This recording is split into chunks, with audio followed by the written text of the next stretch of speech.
Hi everyone, my name is Paolo Aversa. I'm a professor of strategy at King's College London, King's Business School, and I serve as associate editor at Journal of Management Studies. One of my specialties on an empirical side is developing papers for top management journals with sports data.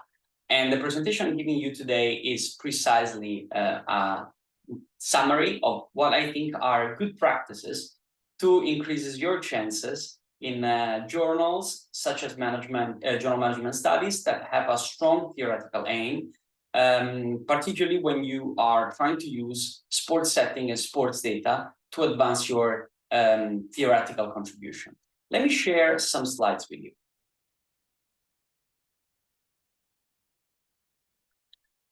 In my career, I have extensively used sports data, and my theoretical perspective is usually related to strategy and innovation, technological evolution, industry adaptation.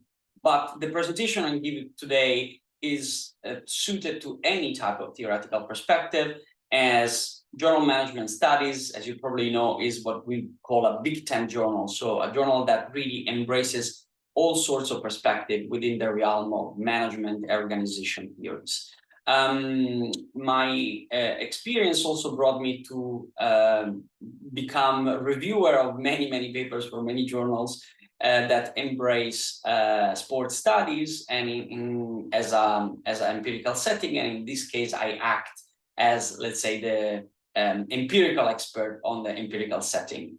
Let me say something briefly about journal management studies. As you probably read in the editorial statement, journal management study publishes innovative, empirical, and conceptual articles which advance knowledge of management and organization in many fields of organization theory, OB, HRM, strategy, international business, entrepreneurship, innovation, and corporate social responsibility and CMS.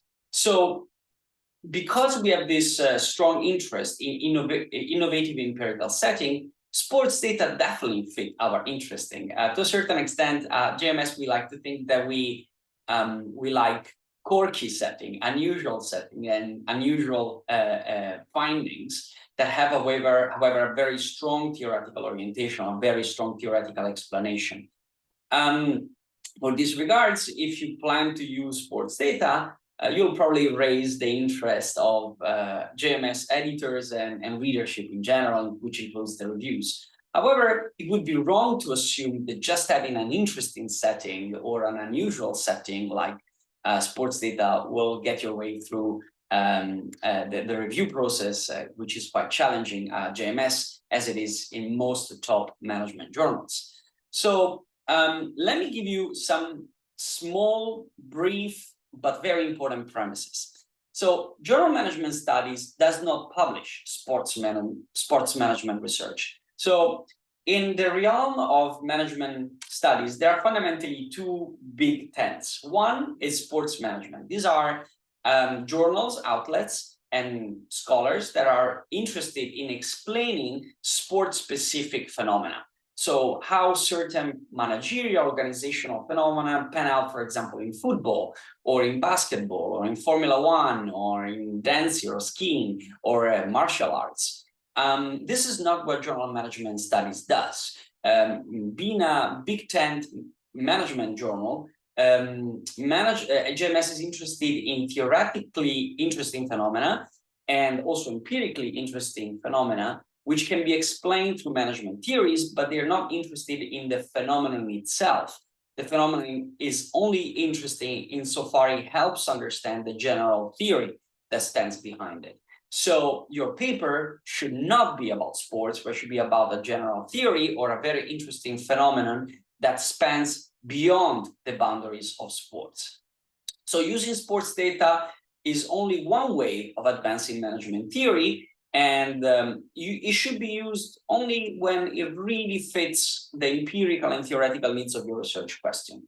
And be assured, not all research questions can be investigated with sports data. So despite I am a fan of sports data and I enjoy using sports data, I think the certain research question would be better off with more traditional setting, or maybe other unusual setting which are not related to sports. So you still have to make a strong justification why sports are suitable for your research question. Also, we like to think that sports are all very different. They have very different features, and these features make them better suited to investigate certain theories and research questions rather than others. So don't consider sports as all the same, but try to figure out what are those details, those boundary conditions, we'll talk more about that later, that make your sport suitable for your research question. The things that I'm going to convey in this presentation are not just my view. The community of management scholars, particularly in recent years, has progressively agreed on a set of best practices to correctly use sports data for advancing management theories and in top management journals. There are several papers out there that provide excellent guidelines, review pieces. Among others, I'd like to point to one that I have co-authored with Fabio Fonti and Jan Ross, using sports data to advance management research, a review and a guide for future study, which is a recent publication that precisely gives guidelines on how to advance management research with sports data, and from which I've distilled some of the suggestions I'm giving you today. So first of all, why sports data? Why using sports data? Well, many scholars claim that sports offer a type of living laboratory to study individuals and groups. So it's a sort of a quasi-experiment. However, this is real life. And the data that sports industries and sports competition offer are often publicly available in websites or online archives, are longitudinal, they're very fine-grained, population level, and diverse. You can find qualitative data, for example, news or interviews or opinion of athletes, managers, industry leaders. They can be quantitative, like stats about the actions and the results, sometimes the salaries. And often they also provide impromptu observations, meaning that you can have, for example, the opinion of an athlete just after or before the performance, the athletic performance, which is something quite difficult to obtain in more traditional companies or organizational settings. Sports series are also professionalized multi-billion industries that look more and more like standard industries. They have, organizational structure that are very similar to company that might produce shoes or cars or energy. And these are worth attention per se. They're also very global. Every country has its own sports, and there are some sports that are more international than others. Also, sport analogies often resonate with students and executives. Hence, it is easy to come up with analogies, metaphor, or takeaway examples that will have an impact on the world of practice, which is also something that JMS is strongly interested in. Management research has been growing, and the fact that has been growing is good news, because it means there are more papers, studies out there that provide guidelines on how, for example, to operationalize certain variables. Editors and reviewers are more aware of what are the best practices in using sports data. And they also know, for example, that this kind of studies can actually be very helpful to understand broader organizational phenomena and advanced management theory. In the piece that I formerly mentioned, co-authored with Fabio Fonti and Jan Ross, of the 249 studies that we reviewed in management journals included only in the FT50 list, 52% have been published since 2010 and 34% since 2015, which means there is a really big corpus of study that can provide guidelines almost across any type of sports. And also there is a strong interest in matching specific sports to specific conversation, because the features of the sports, as I was mentioning, really help develop certain theoretical perspectives. Now, let me briefly give you 5 very practical suggestions to increase your chances of success at JMS with sports data. Now, these are not let's say, they will not give you the certainty of being accepted at JMS. Of course, when we, as editors and reviewers, look at your paper, there are a multitude of aspects that we look at, and other videos in this channel will provide guidelines on, for example, how to frame your paper or how to present a theoretically interesting contribution. But these 5 suggestions will be particularly helpful if you're using sports data. The suggestion number 1 is, please don't start a paper by talking about sports. A lot of reviewers tend to be skeptical towards sports, and they think that papers that are about sports only talk about a very specific setting that has no generalizability to other phenomena or broader theories. So your paper should not be about sports, but about a theoretical puzzle or organizational phenomenon that can be ideally investigated with sports. So my suggestion is to either start with a theoretical puzzle, introduce the empirical setting as late as possible, so that you first hook the reader with your theoretical puzzle and why it's interesting. And a good place to introduce the empirical setting is usually at the end of the introduction, or more extensively in the method section, or both. Another way of framing your paper is to start with the empirical puzzle, but situating it on a specific relevant organizational phenomenon that is not within sports, ideally, then connect it to a theoretical, meaningful question and conversation, and then just at the end, explain why you investigate such a phenomenon in a sports setting.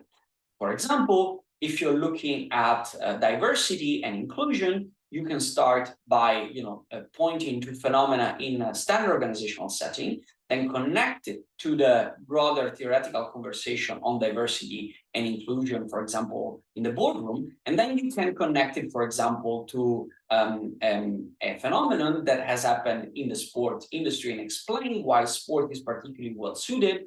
For example, because actions on the pitch are public and recorded, and so can be observed publicly, why it's so well suited to investigate your research question. My second suggestion is clearly explain why your sports setting is better suited than any other setting to respond to your research question. Don't assume that because you have maybe an editor, for example, like me, who is, let's say, agnostic towards sports data, if not positive towards sports data, that he or she will be, vouching your setting without an explanation. Not only because, as I said, every sports setting fits a specific theory and maybe not others, and every sports setting needs to be justified empirically, but also because our readership is very big and very different. So not everybody might be as positively, disposed towards sports settings. So when I read the paper, I don't read it just with my eyes, but I try to put myself in the shoes of maybe a more skeptical reader of JMS. So arguably, sports setting can look quite far from traditional context, and I also acknowledge it. And this can trigger your reader's skepticism. The use of sports data is justified and must be justified only when more traditional contexts offer clearly inferior features to your empirical needs. So you have to always be explicit about the advantages of your setting, also the disadvantages, and show that overall it is easier and better to observe your phenomenon in sports because on a standard organization or a more standard company would not offer such advantages. My third suggestion is to remember that not all sports are created equals, and you should always spell out the boundary condition of your specific sports. What is a boundary condition? It's the context for which the accuracy of the theoretical prediction is high. Present the boundary conditions in the method or in the discussion, ideally in a dedicated section after discussing the contributions. And always try to generalize your phenomenon, your findings to several examples in more traditional contexts. The more examples, the better. This is precisely a way to show that the phenomenon you observe is not specific to sports, but it actually can be observed and is relevant to other industries and type of organizations. My fourth suggestion is always use generic, theoretically meaningful variables, constructs, and hypotheses. Hence, do not use anything that is specific to sports. This is a way to signal that your theory is not sports specific and your variable are not sports specific, but they are pointing to broader, theoretically meaningful construct. So when you do this, try to adopt existing operationalizations with sports data, possibly published in JMS if you're targeting JMS or other top journals. In the paper with Fabio Fonti and Jan-Michael Ross, we offer inside an appendix a summary table with the most common operationalization for most variables that have been published in management organization studies and use sports data. So we give you, let's say, equivalent within specific sports or how to transform, for example, ambidexterity or in exploration and exploitation within ambidexterity within a sport context or team diversity or let's say ambitions, transform ambitions or perspective related to performance in a sports setting. Finally, my fifth suggestion, particularly if publicly available, use the most comprehensive database possible. Never be shy in in data collection, because there is an expectations in top management journal that you've been using the most advanced, comprehensive tools, instruments to explore your theory. So if you do this, mention that you actually use all data available and be explicit about what kind of data is available or is not available, or is reliable or less reliable. This is quite important because it will help you manage the editor reviewers' expectations. Sometimes reviewers are aware that sports data are publicly available and they are sometimes free. So they will tend to ask more and more data. And the problem is that, as you will learn, while there is a huge availability of data for sports, not every data is available. For example, if you do studies in Formula One, like I did using Formula One data, the budgets of the teams are seldom available. They're usually imprecise and there are approximations, and they're not comprehensive. So reviewers will tend to ask for R&D investments of the Formula One teams to develop their cars, unless they are told before that these big data are not available, and if they're available, they're not reliable. Hence, you will have to use other kind of proxies. And if you don't say that, and reviewers don't see the variable, they might think you've done a sloppy job and be negatively disposed towards your paper. So have a negative predisposition because they think you haven't been thorough enough in your data collection. So you always have to explain what is available, what is not available, what is reliable, what is not. And if available, include, perhaps in an online appendix, results of alternative models calculated in more traditional settings, which are consistent to what you found with sports data. Imagine that you're exploring an empirical phenomenon for which sports is the most suited and comprehensive, let's say, data set to test your hypothesis. But this could be tested in a maybe less comprehensive way in other settings. Well, try to show as a robustness check that what you found is consistent across other data. So you keep the sport as your main analysis because it's more comprehensive, but you also show consistency across other industries and settings. And this will definitely boost confidence in your findings. So I thank you for your attention, and I wish you best of luck in the process of writing, submitting, and hopefully publishing your sports data papers in Journal Management Studies. And I look forward to reading your manuscript or meeting you in one of our events where you can get individual feedback on your papers and your research. You'll find my contacts here, and also the social media, Twitter handle, LinkedIn, and Facebook address. So follow us and continue to watch this channel for more information on how to craft theoretically meaningful papers that will have higher chances of being published in Journal Management Studies.